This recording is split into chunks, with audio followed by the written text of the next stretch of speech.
A prece gerando recursos. Se você sentiu finalmente que é preciso mudar, já realizou um importante avanço na direção da felicidade. Entretanto, deve entender que a luta é ferrenha. Não conte com as facilidades, porque elas não existem. É preciso muita força de vontade.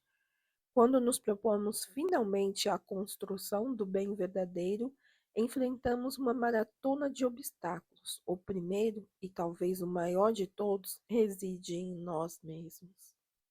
Acostumados às extravagâncias dos sentidos durante séculos de sombras, vemo-nos portadores de tendências inferiores que antes não percebíamos, mas que agora nos obrigam a uma luta sem tréguas no campo íntimo dos nossos sentimentos. São pontos nevrálgicos que se transformam em nosso calcanhar de Aquiles, tornando-nos vulneráveis à influência das sombras. Não obstante tal dificuldade, surge ainda no campo das atividades terrestres, velhos adversários aos quais nos vinculamos por vigorosos laços que obedecem às leis da causa e efeito, obrigando-nos a uma convivência difícil e retificadora, onde podemos exercitar as virtudes que precisamos desenvolver. Conscientes dessa luta que devemos enfrentar, armemo-nos para o bom combate, tomando como armas a caridade, a humildade, a renúncia e o perdão. A prece nascida de uma vontade vigorosa e sincera será sempre uma aliada de valor incalculável.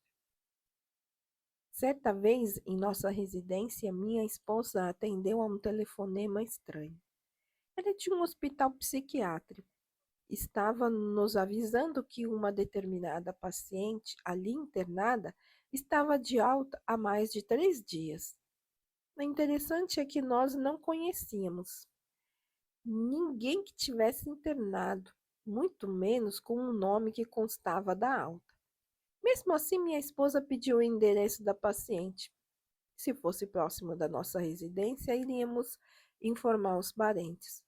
O endereço era de um bairro próximo e a rua desconhecida. No dia seguinte, procurei localizar a rua e fui até lá. Atendeu-me uma senhora de maneira muito tímida. Limitou-se em abrir apenas o postigo da porta. Quis saber como que eu obtive tal informação. Expliquei-lhe que haviam telefonado para nossa casa. Senti que ela ficara confusa.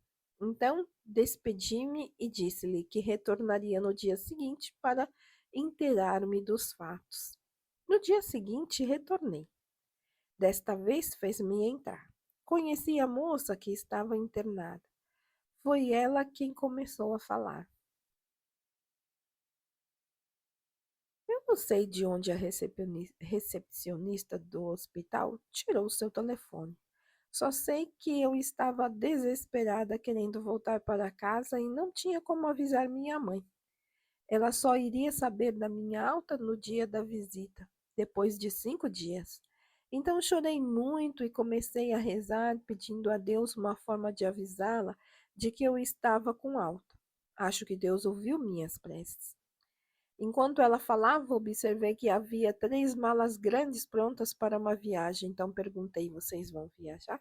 A mãe respondeu: vamos, estamos deixando a minha outra filha. E por quê? Perguntei.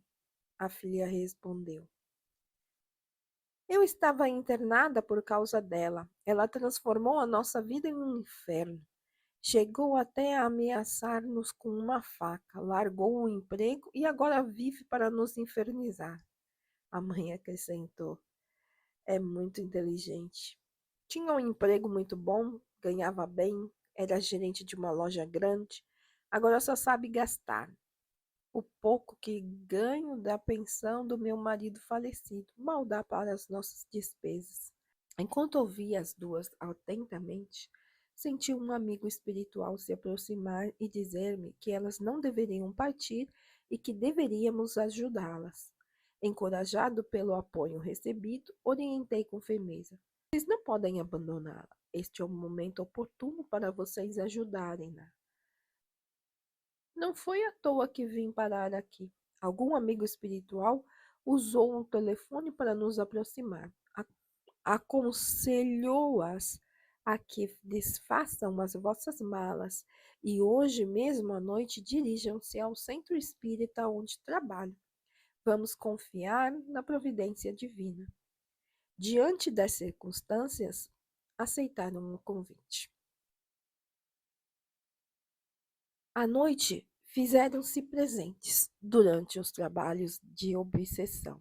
Manifestou-se um espírito ligado ao processo que envolvia a família.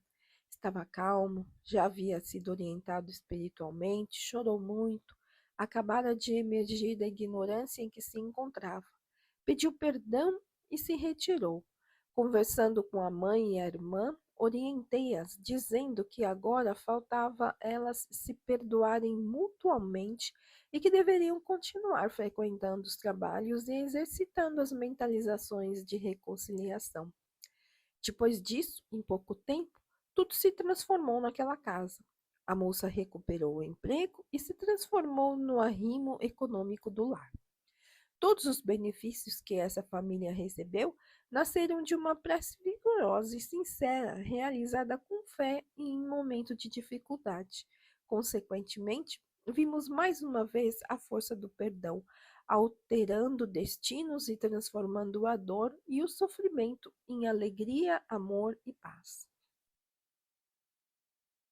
Quando nos inteiramos das leis de causa e efeito e passamos a compreender que tudo obedece às leis sábias e justas, tendemos a desprezar o hábito da oração e de entregarmos tudo nas mãos de Deus. É um equívoco muito grave, pois é através da prece que conversamos com o nosso Pai Eterno, assim como fazia Jesus quando se retirava para meditar e orar. Certa vez, uma jovem senhora nos procurou demonstrando muito sofrimento. Seu marido tornara-se alcoólatra e deixara de trabalhar.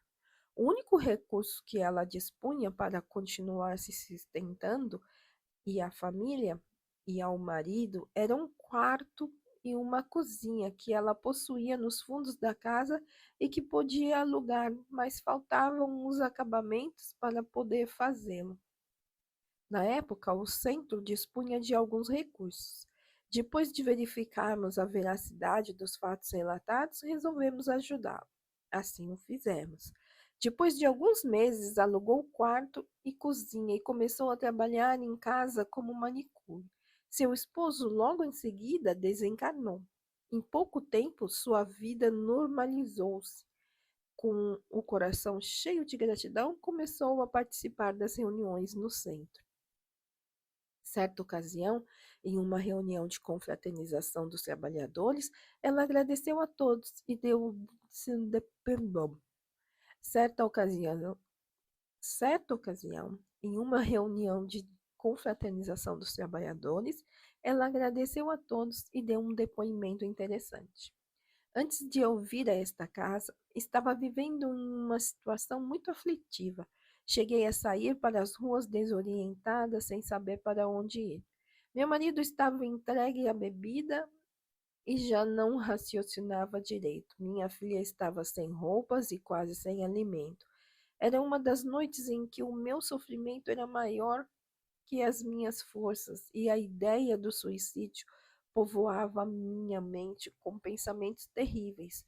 Chorando, orei a Deus, pedi com todas as forças do meu coração para que ele apontasse um caminho para onde eu deveria seguir. Logo depois adormeci e sonhei. Um espírito apareceu, pegou a minha mão e levou-me para fora de casa. Sorrindo, conduziu-me pelas ruas do bairro até chegar em frente a uma casa. Apontando para a porta, afirmou: as pessoas que vivem aqui vão ajudá-la. Bata na porta. Dizendo isso, desapareceu e eu acordei. No dia seguinte, saí pelas ruas tentando localizar a casa que havia me apontado, mas não consegui achá-la. Depois de 2 dias consecutivos de procura, saí para fazer a última tentativa. Estava quase desistindo quando, ao passar nesta rua, me surpreendi bem em frente à casa que havia visto no sonho. Era esta casa onde estamos agora. Não contei antes porque pensei que vocês não iam acreditar na minha história. Suponho que fora inventada por mim para induzi-los a ajudar-me. Poderia relatar aqui uma centena de fatos que comprovaram a eficácia da prece quando realizada com profundo sentimento de fé e que promoveram até o movimento e transporte de objetos. Porém, a finalidade com que abordamos a prece neste livro é para demonstrar o quanto ela é importante como auxiliar no exercício da transformação dos nossos sentimentos. Mas evita os falatórios profanos, porque produzirão maior impiedade. Paulo, nesta assertiva, transforma. Mas evita os falatórios profanos, porque produzirão maior impiedade. Paulo, nesta assertiva, demonstra profundo conhecimento sobre a força das palavras. Realmente, o falatório maligno tem imenso poder de destruição, tal qual as enfermidades graves que assolam a humanidade. Alastra-se como as epidemias, ceifando e comprometendo vidas e destinos.